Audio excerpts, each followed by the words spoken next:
ಮಾಜಿ rowdy sheeter birthday ಸಮಾರಂಭದಲ್ಲಿ ಭಾಗವಹಿಸಿ ಬಿಜೆಪಿ ಶಾಸಕ ಎಸ್.ಆರ್. ವಿಶ್ವನಾಥ್ ವಿವಾದ ಎಳಕೊಂಡಿದ್ದಾರಂತೆ. ಯಾರೋ ದಾಸ ಅಂತೆ, ಅವ್ರ ಜನ್ಮದಿನಕ್ಕೆ ಹೋಗಿದ್ರಂತೆ, ಕೇಕ್ ಕತ್ತರಿಸ್ಬಿಟ್ಟು ಅವ್ರಿಗೊಂದು ತಿನ್ನಿಸಿದ್ದಾರೆ, ಹಾಕ್ಸ್ಕೊಂಡ್ರೆ ಫೋಟೋಗಳೆಲ್ಲ ಬಂದಿದೆ. ಅದು ಯಲಹಂಕ ವಿಧಾನಸಭಾ ಕ್ಷೇತ್ರದ ವ್ಯಾಪ್ತಿ.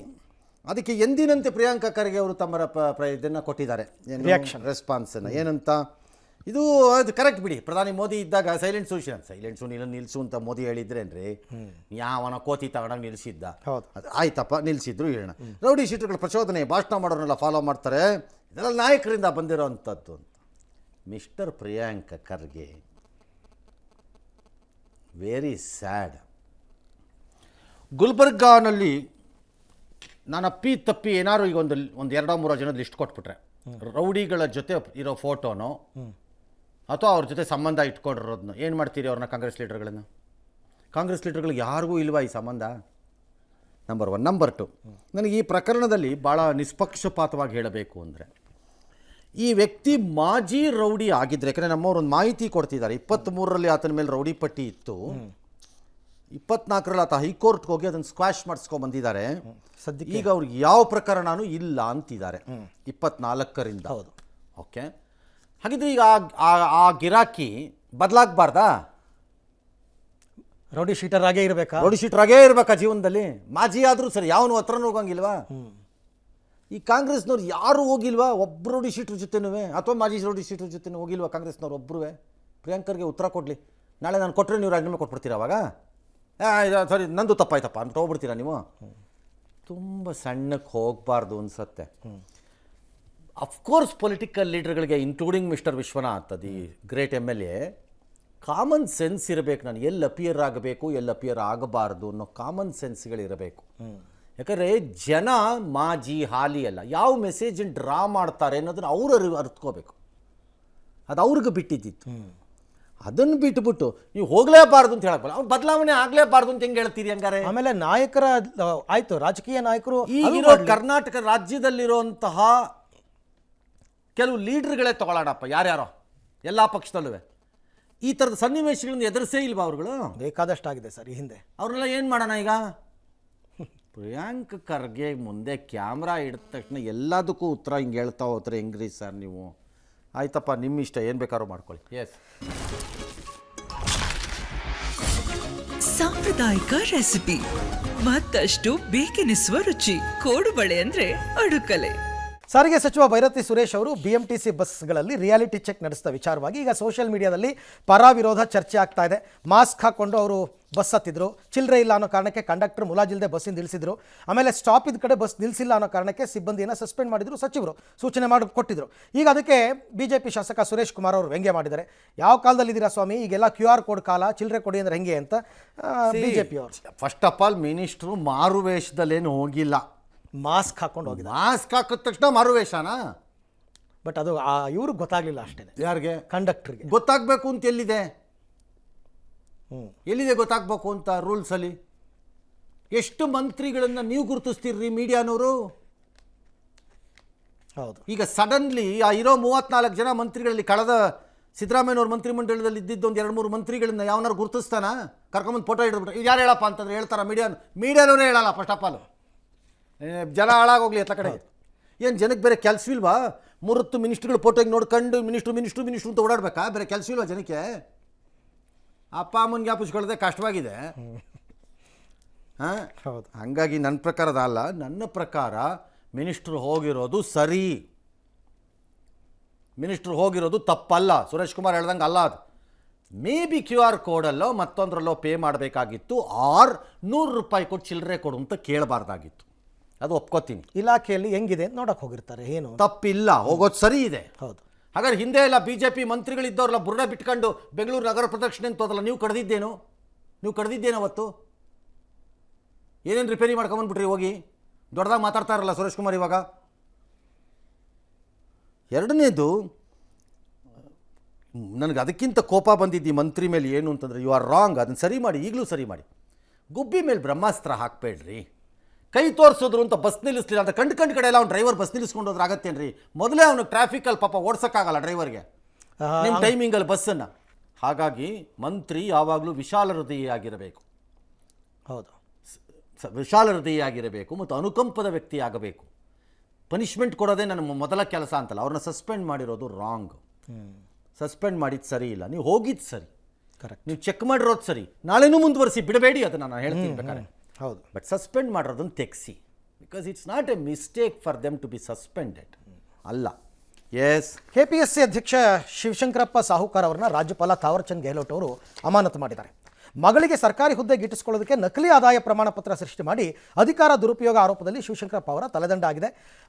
ಅವರ ವಿರುದ್ಧದ ಆರೋಪಗಳ ತನಿಖೆಗೆ ಈಗ ಶಿಫಾರಸನ್ನು ಕೂಡ ಮಾಡಿದ್ದಾರೆ. ಪ್ರಿಯಾಂಕ್ ಖರ್ಗೆ ಅವರು ಮತ್ತು ಮುಖ್ಯಮಂತ್ರಿಗಳು ಕೂಡ ಇಲ್ಲ ರಾಜ್ಯಪಾಲರಿಗೆ ಈ ಅಧಿಕಾರ ಇದೆ, ಸರಿ ಅವರು ವಿಚಾರಣೆ ಎದುರಿಸಲಿ ಅಂತ ಹೇಳಿ. ಉಪ್ಪು ತಿಂದವ್ರು ನೀರು ಕುಡಿಲಿ ಬಿಡ್ರಿ. ಏನು ಅವ್ರ ಮೇಲೆ ಏನು ದೊಡ್ಡ ಅನುಕಂಪ ಇಲ್ಲಿ. ಉಪ್ಪು ತಿಂದಿದ್ದಾರೆ, ಅನುಭವಿಸ್ಕೊಳ್ಳಿ, ಆನ್ಸರ್ ಮಾಡಲಿ, ಉತ್ತರ ಕೊಟ್ಕೊಳ್ಳಿ. ವಿರೋಧದ ಮಧ್ಯೆ ಕಂಬಳ ಆಯೋಜನೆ ಮಾಡ್ತಿದ್ದಾರೆ. 20 ಎಕರೆ ಜಾಗದಲ್ಲಂತೆ JCB ಮೂಲಕ ಭೂಮಿ ಸಮ ಮಾಡ್ತಾ ಇದ್ದಾರಂತೆ. ಅಲ್ಲೊಂದು ಮರ ಇದೆಯಂತೆ, 150 ಹಳೆಯ ಮರ. ಅದನ್ನು ಕಡಿಯೋಕೆ ಅನುಮತಿ ಇಲಾಖೆ ಕೊಡುತ್ತೆ. ಅನುಮತಿ ಕೊಡಕೂಡ್ದು ಇಲಾಖೆ. ಕಂಬಳಕ್ಕೋಸ್ಕರ ಮರ ಕಡಿಬಾರ್ದು ನೀವು. ಅಲ್ಲಿ ಮರ ಬೇರೆ ಜಾಗದಲ್ಲಿ ಮಾಡಿ. ಇಲ್ಲಿ ಪ್ರಾಬ್ಲಮ್ ಇರೋದ್ರಿಂದ ಅದಕ್ಕೊಂದು 10 ಕೋಟಿ 8 ಕೋಟಿ ಖರ್ಚು ಅಂತೇ ಇಲ್ಲ. ಖರ್ಚು ಮನೆ ಹಾಳಾಗೋಲಿ, ಅದೇನಾರು ನೋಡೋಣ. ಆಮೇಲೆ ಅಶೋಕ್ ಮೈಸೂರಿನಲ್ಲಿ ಕಂಬಳಕ್ಕೆ ವಿರೋಧ ಅಂತಾನೆ. ಈ ಕಂಬಳ ಮಾಡದೇ ಇದ್ರೇನು ದೇಶ ಬಿದ್ದೋಗಲ್ಲ ದಸರಾನಲ್ಲಿ. ಮಾಡಿಬಿಟ್ರೆ ಏನೋ ಆಗೋಗ್ಬಿಡಲ್ಲ, ಅಪರಾಧ ಇದು. ಪಾಯಿಂಟ್ ಏನಂದರೆ ಕಂಬಳ ಈ ಥರದ ಕೆಲವೆಲ್ಲ ಜಂಬೂ ಸವಾರಿ, ನಾನು ಜಂಬೂ ಸವಾರಿ ಮಾಡ್ತೀನಿ ಇನ್ನೊಂದು ಊರಲ್ಲಿ, ನಾನು ಮಾಡ್ತೀನಿ ಅದನ್ನಲ್ಲಿ ಅಂದರೆ ಮೀನಿಂಗ್ ಇಲ್ಲ. ಅದಕ್ಕೆ ಅಲ್ಲಲ್ಲಿ ಮಹತ್ವ ಇರುತ್ತೆ ಸರ್. ಅದದ್ದು ಜಾಗದ ಮಹತ್ವಗಳನ್ನು ಅಲ್ಲಲ್ಲೇ ನೋಡಿದಾಗಲೇ ಅದರದ್ದು ಮಜಾ ನಿಜ ನಿಮಗೆ. ಅದರದ್ದು ಆ ರೋಮಾಂಚನ ಅಲ್ಲೇ ಆಗಬೇಕದು. ಅದಕ್ಕೆ ಅಂತ ಜನ ಅಲ್ಲಿಗೆ ಹೋಗ್ಬೇಕು, ಅಲ್ಲಿಗೆ ಹೋಗ್ಬೇಕು. ಅದಕ್ಕೆ ಅದನ್ನು ಮಾಡೋದು ಬಿಟ್ಬಿಟ್ಟು ನೀವು ಕಣ್ಕೊಂಡಿದ್ದನ್ನೆಲ್ಲ ಮಾಡ್ತೀವಿ ಅಂತಂದರೆ ಮಾಡಿ. ಬಟ್ ಮರ ಕಡಿಯೋಕ್ಕೆ ಬಿಡ್ಕೊಡ್ದು. ಬಿಟ್ಟರೆ ಯಾರು ಕೋರ್ಟ್ಗೆ ಹೋಗ್ಬಿಟ್ಟು ಸ್ಟೇ ತೊಗೊಳ್ಳಿ ಅಷ್ಟೇ. ಎಸ್. ಇನ್ನು ತಿರುಪತಿ ತಿಮ್ಮಪ್ಪನ ದೇವಸ್ಥಾನದಲ್ಲಿ ಪ್ರತಿದಿನ ಬೆಳಗ್ಗೆ ನೆರವೇರಿಸಲಾಗುವ ಮೊದಲ ಆರತಿ ಸಾಂಪ್ರದಾಯಿಕವಾಗಿ ಕರ್ನಾಟಕ ರಾಜ್ಯದ ಹೆಸರಿನಲ್ಲಿ ಆಗುತ್ತೆ. ಈವರೆಗೆ ಈ ಶಿಷ್ಟಾಚಾರದಲ್ಲಿ ಕರ್ನಾಟಕದ ಅಧಿಕಾರಿಗಳು ಭಾಗಿಯಾಗ್ತಿದ್ರು. ಇನ್ನು ಮುಂದೆ ಕರ್ನಾಟಕದ ಸಚಿವರು, ಶಾಸಕರು, ನ್ಯಾಯಾಧೀಶರು, ಹಿರಿಯ ಅಧಿಕಾರಿಗಳು ಸೇರಿದಂತೆ ಗಣ್ಯ ವ್ಯಕ್ತಿಗಳು ಭಾಗವಹಿಸೋದಕ್ಕೆ ಶಿಷ್ಟಾಚಾರದ ಮುಖಾಂತರ ಅನುಮತಿ ಕೊಡಿ.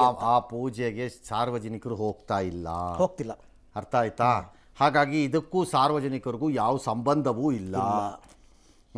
ಇದೇನು ದೊಡ್ಡ ವಿವಾದ ಆಗೋಕ್ಕೆ ಈಗಲೂ ಯಾರು ಸಾರ್ವಜನಿಕರು ಅದರೊಳಗಡೆ ಹೋಗಲ್ಲ. ಹೋಗೋದು ಯಾರು ಅಂದರೆ ಅದು ಯಾವುದೋ ಕೆಲವು ನಿರ್ದಿಷ್ಟ ಮಠಗಳಿವೆ, ಆ ಮಠಗಳ ಪ್ರತಿನಿಧಿಗಳು ಹೋಗ್ತಾರೆ. ಅಥವಾ ಮಠಗಳ ಪರವಾಗಿರೋರು ಅಥವಾ ಮಠಗಳಿಂದ ನಿಯೋಜಿತರಾಗಿರೋರೆಲ್ಲ ಹೋಗ್ತಾರೆ. ಲೈಕ್ ನಮ್ಮ ಶೃಂಗೇರಿ ಇದೆ, ಸಾರಿ ಉಡುಪಿ ಮಠ, ಇವರೆಲ್ಲ ಹೋಗ್ತಾರೆ.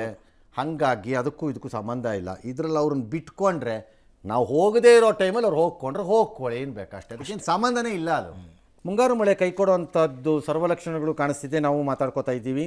ಡ್ಯಾಮ್ಗಳಲ್ಲಿ ನೀರಿಲ್ಲ. ಈ ಮಧ್ಯೆ ಮೈಸೂರು ಬೆಂಗಳೂರು ಮಧ್ಯೆ ರೈತರು ಪ್ರತಿಭಟನೆ ನಡೆಸಿದ್ರು.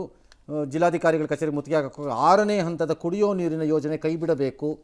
ರೈತರಿಗೆ ನೀರಿಲ್ಲ, ಅಂಥದ್ದು ಯೋಜನೆ ಸರಿ ಅಂತ. ಹಂಗಾಗಲ್ಲ, ಎರಡು ಬ್ಯಾಲೆನ್ಸ್ ಮಾಡಬೇಕು. ಅಂದರೆ ಬೆಂಗಳೂರನ್ನ ನಾವು ನೆಗ್ಲೆಕ್ಟ್ ಮಾಡಿಕೊಂಡ್ರೆ ಬೆಂಗಳೂರಿಂದು ರೆವಿನ್ಯೂನು ಬೇಡ ಅಂತ ಹೇಳಬೇಕು ಬೇರೆಯವರು, ಅವಾಗ ಬೇರೆ ಜಿಲ್ಲೆಯವರು. ಹಂಗಾಗಲ್ಲ. ಅದು ಎರಡು ಬ್ಯಾಲೆನ್ಸ್ ಮಾಡಬೇಕು. ಬಟ್ ಫಸ್ಟ್ ಪ್ರಿಫರೆನ್ಸು ಕುಡಿಯೋ ನೀರು, ತದನಂತರದಲ್ಲಿ ಅದು ಇರಿಗೇಷನ್ಗೆ. ಎಲ್ಲಿ ಕದ್ದು ಮುಚ್ಚಿ ಕೈಗಾರಿಕೆಗಳಿಗೆ ಕೊಡ್ತಾರೆ ಅದನ್ನು ನಿಲ್ಲಿಸ್ಬೇಕು. ಕದ್ದು ಮುಚ್ಚಿ ಕೊಟ್ಬಿಡ್ತಾರೆ, ರಾಜಕಾರಣಿಗಳು ವ್ಯವಹಾರ ಮಾಡ್ಕೊಂಡು ಕದ್ದು ಮುಚ್ಚಿ ಕೊಟ್ಬಿಡ್ತಾರೆ, ಅದನ್ನು ನಿಲ್ಲಿಸಬೇಕು. ವಿಪರೀತ ಮಳೆ ಕೊರತೆ ಅಂತೂ ಇದೆ, ಇದು ಎಲ್ಲಿಗೆ ಹೋಗುತ್ತೋ ಗೊತ್ತಿಲ್ಲ. ಎಸ್. ಇನ್ನು SIR ಪ್ರಕ್ರಿಯೆಯಲ್ಲಿ ಬೆಂಗಳೂರಿನಲ್ಲಿ ಮತ್ತೆ ಗೊಂದಲ, ಲೋಪಗಳೆಲ್ಲ ಮುಂದುವರೆದಿದೆ. ಇನ್ನು 16 ದಿನ ಮಾತ್ರ ಬಾಕಿ ಇದೆ. ಸೊ ವಾಪಸ್ ನೀವು ಎನಿಮಿನೇಷನ್ ಫಾರಂ ಫಿಲ್ ಮಾಡಿಕೊಡೋದಕ್ಕೆ 16 ದಿನ ಬಾಕಿ. ಇಲ್ಲಿ ತನಕ 5.4 ಕೋಟಿ ಎನಿಮಿನೇಷನ್ ಫಾರಂ ವಿತರಣೆ ಮಾಡಿದಾರಂತೆ. 45 ಲಕ್ಷ ಜನರಿಗೆ ಎನಿಮಿನೇಷನ್ ಫಾರಂ ವಿತರಣೆ ಆಗಿಲ್ಲ ಬೆಂಗಳೂರಿನಲ್ಲಿ. 91% ಪ್ರಗತಿಯಾಗಿದೆ ಅಂತೆಲ್ಲ ಹೇಳ್ಕೊಂಡಿದ್ದಾರೆ. ಆಯ್ತು, ಈಗ ಫಾರಂ ಇಸ್ಕೊಂಡಿದ್ದವ್ರು ಬರೆದು ಕೊಟ್ಬಿಟ್ರೆ ಆಯ್ತಾ? ಕೊಡಬೇಕಲೇ ಸಮೇತ. ಅದೇ ಸಮಸ್ಯೆ ಆಗಿರೋದು ಸರ್. 2002ನೇ ಇಸ್ವಿನಲ್ಲಿ ಅವ್ರ ತಂದೆ ತಾಯಿ ವೋಟರ್ ಐ ಡಿ ಲಿಸ್ಟ್ ತೆಗಿ ಅಂತ ಬೇಕೇ ಬೇಕು ಅಂತಿಲ್ಲ. ಇಲ್ದಿದ್ರೆ ಇಲ್ಲ ಅಂತ ಬರೀಬೋದು ನೀವು. ಈಗ ನಿಮ್ಮ 2002ರಲ್ಲಿ ನಮ್ಮ ಅಪ್ಪ ವೋಟ್ ಹಾಕಿದ್ರಪ್ಪ. ಈಗ ನಮ್ಮ ಅಪ್ಪ ಇಲ್ಲವೇ ಇಲ್ಲ, ಎಲ್ಲಿಂದ ತರಲಿ ವೋಟನ್ನ? ಅಯ್ಯೋ ಐಡಿನ ಐಡಿ ತರಕಾಗತ್ತೆ, ಅವ್ರು ಸತ್ತೋಗ್ಬಿಟ್ರಲ್ಲ, ಐಡಿಯಲ್ಲಿ ತರಲಿ. ನೀವು ಅದನ್ನು ಹೇಳ್ಬೋದು, ಬರೀಬೋದು. ತಂದು ಇದೇ ಈ ಥರದ್ದೇ ಸುಳ್ಳು ಹಬ್ಸೋದೆಲ್ಲ ಜನ. ಅದು ಕೊಡಲೇಬೇಕು, ಅದು ಕೊಡದೇ ಇದ್ರೆ ಕಿಸ್ತರಿಸಕ್ಕೆ ಮಾಡ್ತಾರೆ. ಮಾಡಲ್ಲ. ಹೆಸರು ಮುಖ್ಯ. ನಮ್ಮಪ್ಪನ ಹೆಸರೇ ಗೊತ್ತಿಲ್ಲ ನನಗೆ ಅಂದರೆ ಕೇಳಲ್ಲ, ಯಾವ ಕೇಳಲ್ಲ. 2002ರಲ್ಲಿ ಎಲ್ಲೂ ಓಟ್ ಹಾಕಿದ್ರಿ ಅನ್ನೋದನ್ನು ಹೇಳಬೇಕು, ಅದು ಒಪ್ಕೋತೀನಿ ನಾನು. ಬಟ್ ನೀವು ID ಕೊಡಬೇಕು ಅಂತಂದರೆ ಎಲ್ಲಿಂದ ಕೊಡ್ಬೇಕು ID? ನಮ್ಮ ಅಪ್ಪನ ID. ನಾನು ಬೆಂಗಳೂರಿಗೆ ಬಂದು 35 ವರ್ಷ ಆಗೋಗಿದೆಯಪ್ಪ. ನಮ್ಮಪ್ಪ ಎಲ್ಲಿಟ್ಕೊಂಡು ಕೂತ್ರೋ, ಹೋಗೋವಾಗ ಎಲ್ಲಿಟ್ಬಿಟ್ಟು ಹೋದ್ರೋ ID-ನ. ಹೌದು, ನಾನೆಲ್ಲಿಂದ ತರಲಿ? ಬಟ್ ಫಾರಂ ಫಿಲ್ಅಪ್ ಮಾಡಿ ವಾಪಸ್ಸಂತೂ ಕಂಪಲ್ಸರಿ ಕೊಡಬೇಕು. ಅದನ್ನು ಕೊಡಬೇಕು. ಸುಮ್ಮನೆ ಇಲ್ಲದ ಬುರುಡೆ ಬಿಟ್ಬಿಟ್ಟು ಸುಳ್ಳು ರೈಲ್ ಹತ್ತಿಸ್ಬೇಡಿ ಎಲ್ಲರೂ ಜನ. ಹಂಗೆ ಅವ್ರು ಹೇಳುತ್ತಿಲ್ಲ. ಒಂದು ವೇಳೆ ಅದು ಇಲ್ಲದಿದ್ದರೆ ಅದು ಇಲ್ಲ. ಹಾಂ, ಭಾರತದ ಮಹಿಳಾ ತಂಡ ಕ್ರಿಕೆಟ್ ತಂಡ ಇವತ್ತು ಲಾರ್ಡ್ಸ್ನಲ್ಲಿ ದಾಖಲೆ ಮಾಡಿದೆ. 142 ವರ್ಷಗಳಷ್ಟು ಹಳೆಯದಾದ ಈ ಮೈದಾನದಲ್ಲಿ ನಡೆದ ಮೊದಲ ಮಹಿಳಾ ಟೆಸ್ಟ್ ಪಂದ್ಯ ಇದಾಗಿದ್ದು 270 ರನ್ಗಳ ಐತಿಹಾಸಿಕ ಗೆಲುವು ಸಾಧಿಸೋದ್ರ ಮುಖಾಂತರ ಹೊಸ ಸಾಧನೆ ಮಾಡಿದೆ. ಭಾರತದ ಯಸ್ತಿಕಾ ಶರ್ಮಾ ಮೊದಲ ಮಹಿಳಾ ಟೆಸ್ಟ್ ಶತಕ ಗಳಿಸಿದ ಹೆಗ್ಗಳಿಕೆಗೆ ಪಾತ್ರವಾಗಿದ್ದಾರೆ. ಒಂದು ಕಡೆ ಪುರುಷರ ತಂಡ ಸರಣಿ ಸುಣ್ಣವಾಗಿದ್ದಾರೆ. ಇವ್ರು ನೋಡಿದ್ರೆ ಐತಿಹಾಸಿಕ ದಾಖಲೆ ಬರೆದಿದ್ದಾರೆ. ಒಳ್ಳೆದಾಯ್ತು. ಆಗಬೇಕು, ವೈಟು ಆಗಬೇಕು, ಪಿಂಕು ಆಗಬೇಕು, ಗ್ರೀನು ಆಗಬೇಕು, ಎಲ್ಲನೂ ಆಗಬೇಕು, ಎಲ್ಲ ವಾಶು ಆಗಬೇಕು. ಪಿಂಚಣಿ 500 ರೂಪಾಯಿ ತಗೊಳಕ್ಕೆ ಹೋಗಿದ್ರಂತೆ ವೃದ್ಧರೊಬ್ಬರು. ಪಾಪ ಅಲ್ಲೆಲ್ಲ ಬಿಹಾರದ ಮುಜಫರ್ ಜಿಲ್ಲೆಯಲ್ಲಿ ಮಗನ ಜೊತೆ ಏನೋ ಹೋಗಿದ್ದಾರೆ. ತಮ್ಮ ವಿಕಲಚೇತನ ಪುತ್ರನೊಂದಿಗೆ ಹೋಗಿದ್ದಾರೆ ಅವರು. ಅವ್ರಿಗೆ 82 ವರ್ಷ. ನೋಡಿದ್ಮೇಲೆ ಇದ್ದಕ್ಕಿದ್ದಂತೆ ಬ್ಯಾಲೆನ್ಸ್ ನೋಡೋಕೆ ಹೋದ್ರು 759 ಕೋಟಿ ಇತ್ತಂತೆ. ಏನು ಹಿಂಗಾಗ್ಬಿಡ್ತಲ್ಲ, ಹಾರ್ಟ್ ಅಟ್ಯಾಕ್ ಆಗಿಲ್ಲ. ಕೊನೆಗೆ ಚೆಕ್ ಮಾಡಿಸಿದ್ದಾರೆ, ಮಗನ ಚೆಕ್ ಮಾಡಿದ್ರೆ ಅದಕ್ಕೂ 750 ಕೋಟಿ ಕೊಟ್ಟಿದೆಯಂತೆ. ಏನಪ್ಪ ಇದು ಅಂತಂದ್ಬಿಟ್ಟು ಆಮೇಲೆ ಹೋಗಿ ಬ್ಯಾಂಕ್ಗೆ ಹೇಳಿದ್ದಾರೆ, ಹಿಂಗಾಗಿದೆ, ಸಮಥಿಂಗ್ ಈಸ್ ರಾಂಗ್, ಚೆಕ್ ಮಾಡ್ಕೊಳ್ಳಿ. ಅವ್ರು ಚೆಕ್ ಮಾಡಿ, ಸಾರಿ ಸರ್ವರಲ್ಲಿ ದೋಷ ಆಗಿಬಿಟ್ಟಿದೆ, ಹಾಗಾಗಿ. ಆ ಕಾಲದವ್ರಲ್ವಾ ನ್ಯಾಯವಂತರು. ಅವ್ರು ಪಡೆಯುತ್ತೆ ಅಲ್ಲ, ಏನೂ ಮಾಡೋಕ್ಕಾಗ್ತಿಲ್ಲ, ಏನೋ ಗೊತ್ತಿಲ್ಲ ನಂಗೆ. ಡ್ರಾ ಮಾಡೋಕ್ಕಾಗ್ತಿತ್ತೋ ಇಲ್ವೋ ಅದನ್ನು, ಐ ಡೋಂಟ್ ನೋ. ಮಾಡಿದ್ದಿದ್ರು ಏನು ಮಾಡ್ಬೇಕು ಅವರು, ಪಾಪ ಸಿಗಾಕೋದ್ರು, ಅರೆಸ್ಟ್ ಮಾಡ್ತೀವಿ ಅಂತಿದ್ರು. ನಿಂದ ಅಲ್ಲ ದುಡ್ಡು ಅಂತ ಇದ್ರು. ಏನೋ ಒಟ್ಟಲ್ಲಿ ಅದು ವಾಪಸ್ ಅಕೌಂಟ್ಗೆ ಹೋಗಿದೆ ಬ್ಯಾಂಕ್ಗೆ.